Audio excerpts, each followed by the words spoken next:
820, welcome back to BT. Fascinating chat coming our way. Dr. David Suzuki on the couch. Welcome back to BT. Good to be here. You are facilitating an important Q&A surrounding the documentary Merchants of Doubt this weekend. And for those that don't know about this film, I mean, this touches on message manipulation in sensitive industries with tobacco, climate change. The big question watching this film is, how do you know what to trust with so much information out there? Well, that's a problem. You see, I think Canadians traditionally have trusted doctors and scientists. They have rated at the very top of the board. When I began my career in television, I hate to tell you this, but my first series was 1962.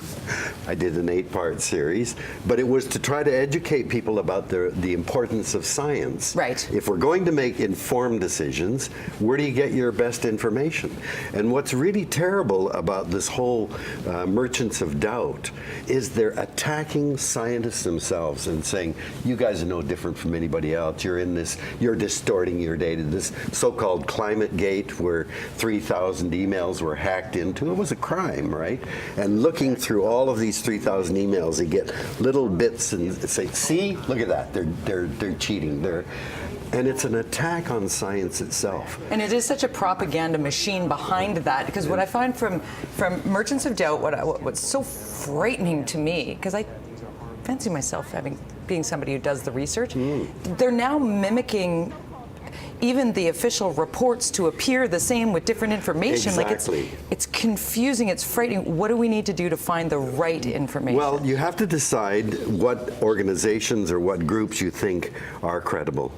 Now, there are all of these phony baloney organizations that sound like Citizens for a Cleaner Environment. And you look in and find, oh my God, these are funded by the oil industry. So we have to be very, very careful about who we're going to trust. My simple rule is, where are they getting their money?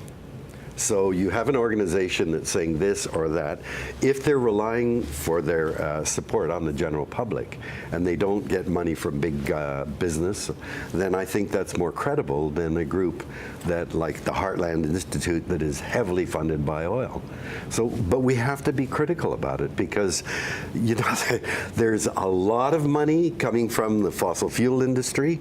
And what's powerful about Merchants of Doubt is that we learn from the tobacco industry that the people selling their products don't really care whether it's healthy for you or a danger or not. You know, I would have thought anybody, if they're selling cigarettes and someone says, gee, there's evidence there's cancer, they go, oh my God, is this true? We better check into this.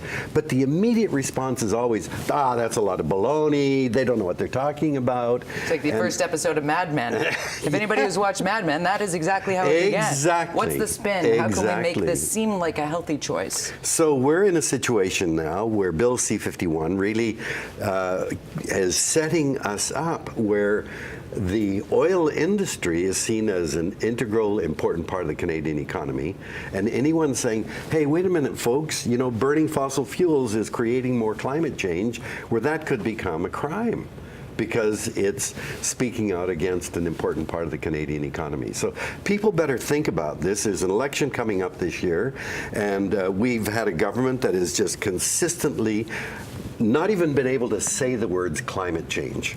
So we have no indication that Canada is probably the most vulnerable country to climate change in the industrialized world. We've got the longest coastline of any country in the world. Sea level rise going to affect us more than any other country. We're a northern country. Inuit have been telling us for 40 years the ice is changing, animals are coming up we've never seen before. And you know, then you start thinking of all the economic areas of agriculture, forestry, fisheries, tourism, winter sports. Think about the winter sports here, yes. The impact is huge. And you know, this economy versus environment debate we've heard time and time again. And I know your foundation has been very vocal. I mean, you talk about the political process and the onus on us to get this good information.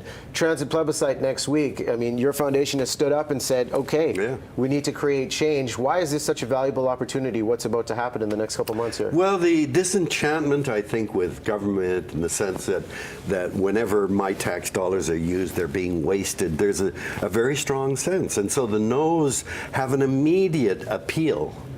even though when you look at the coalition of people, from labor to the Board of Trade to students to health workers, they're all saying the benefits are enormous of this.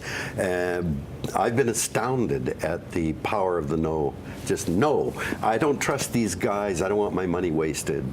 Even though, Jimmy is now looking Jimmy over Pattison, this, yes. and very, very trusted The no side, man. exactly. But the no side goes a man who sells cars. It's like, are you kidding, really? One of the most successful businessmen. Let's go back to Merchants of Doubt.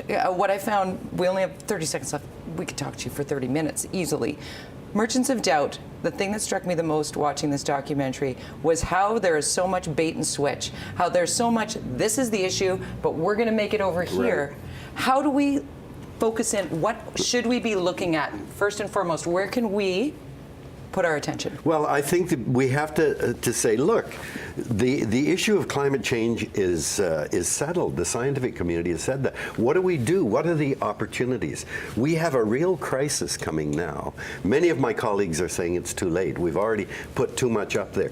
But my answer to that is, well, are we just going to continue to make it even worse? Of course not. There are huge opportunities that lie ahead. You just have to go to Germany, to Denmark, to Sweden, even to Spain, which is capitalizing on sunlight. This is our moment of opportunity. We just have to seize the challenge and say, look, we've got to do something about it. Now, where do we go from here? Sunlight pours down onto us. I see a world in 30 years where all of our clothing, where every road, every building is covered in invisible layers of solar panels. Basically, we're like a forest. If you fly over a forest, every tree is going like this, getting that sunlight and converting that into food for themselves. We've got to learn how to do that. It's a huge opportunity.